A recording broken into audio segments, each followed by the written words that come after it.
Hey now, what's up everybody? My name is Mike Brown, aka ReviewKingMB, and I am here for the end, right? I have been reviewing the Matrix movies, and now I'm at the last and final one, Matrix Revolutions, which is once again a 2003 film because this came out in the same year that the second movie came out. This is once again written and directed by the Wachowski brothers, and the plot, it continues where the second movie left off, where Neo, after using all of his powers to stop the Sentinels, he's in a coma, and Morpheus and Trinity find out that Neo is somehow in the Matrix, in this coma, without being hooked up to it. So they go in there and try to get him back. But obviously this is the final movie, so what does that mean? Well, the battle of the humans versus the machines finally come to a head, and there you go. Now, what I think of the Matrix Revolutions movie is, I'll be honest, as I said in my last review, this is my first time watching the Matrix sequels. This third movie, though, I'm pretty disappointed. I am, for many reasons.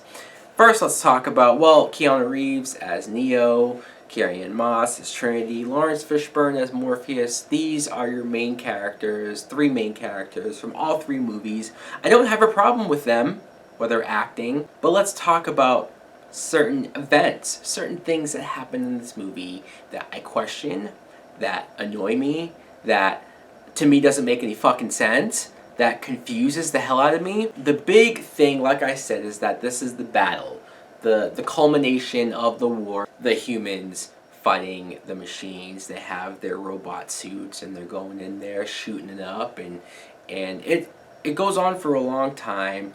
And honestly, I was just sitting there a little bored.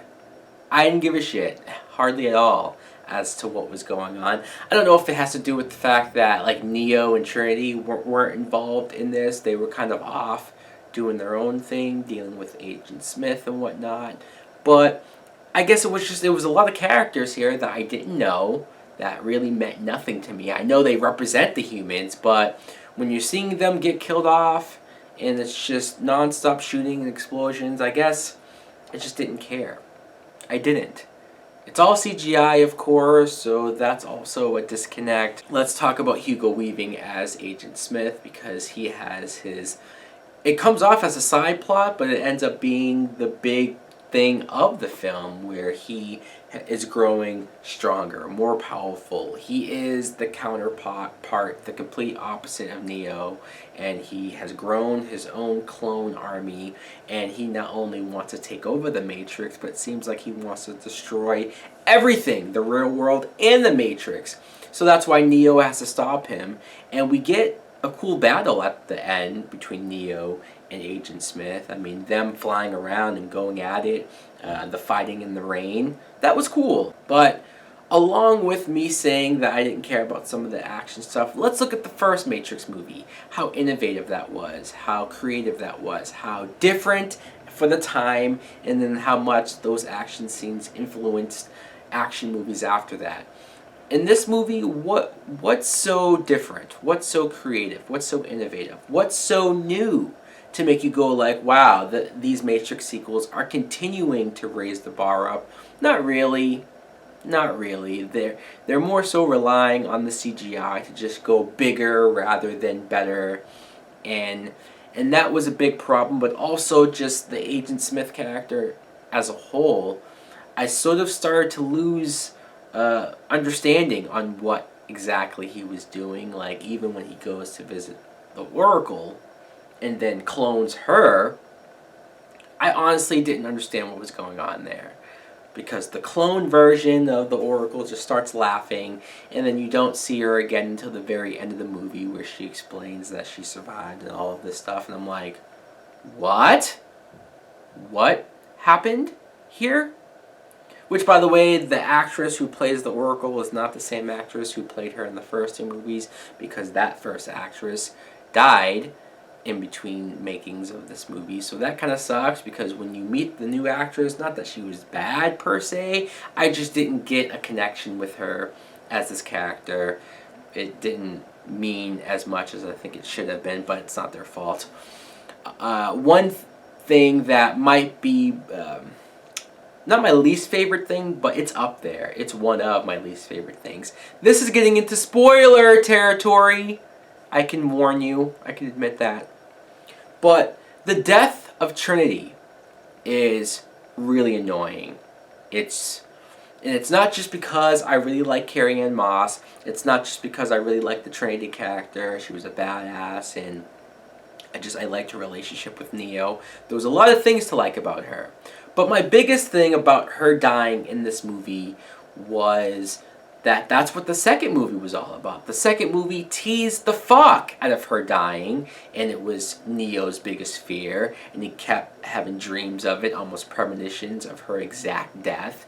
And then, in fact, she did die in that movie, but he brought her back. And that was a big emotional point between the two characters, and just her as a character. So what do? In the next movie, you kill her again? For real this time? It's like, why?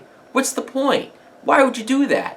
Why would you set it up so much in the second movie to only save her, which is what should have happened, to then just kill her in the third movie? Pointless, in my opinion. I don't get it. I don't understand it. But the biggest thing about this film, to me, is the ending. The ending of this movie, in my opinion, I'm sure somebody will comment in the comments below and explain it to me. Maybe they can make more sense out of it, and that's fine. But me sitting here watching this, I don't know what the fuck happened. What is this ending? So Neo, what? He dies? He let himself get cloned by Agent Smith and then killed them all? Internally, maybe? I guess? I don't know. And then what? They take his dead body and they bring his body wherever, and the Oracle says that we might see Neo once again. But it's like, this is the fucking last movie. As far as I know, they're not making another one. So now you're going to leave it up to interpretation on whether Neo's dead or whether he'll come back? What? This is closure? Really? This is not how you end a trilogy. That is not how you wrap up a 3-movie long story arc. And that's not satisfying for me to see our main character, who grew and grew, and just leave his ending open-ended like that. Between him and Trinity, I'm pissed off. I'm pissed off that this is what they gave me. I actually started this review not wanting to rant and rave, but it's happened. It's happened because not only was I disinterested by a lot of the action here, but you give me an ending like this, and you're gonna get a fuck you. After giving me one really great film, one pretty good sequel to this shit, fuck you, Wachowski brothers. Fuck you. This is why. This is the beginning of the end, in my opinion, for their movies. Anyways, guys, I'm sure there's some people who disagree, who maybe like this movie or like the ending or whatever. That's your opinion. This is mine. Fuck this movie. Let me know in the comments below, what do you think? Do you agree with me? Whatever. Thanks for watching. Like, comment, subscribe. Later!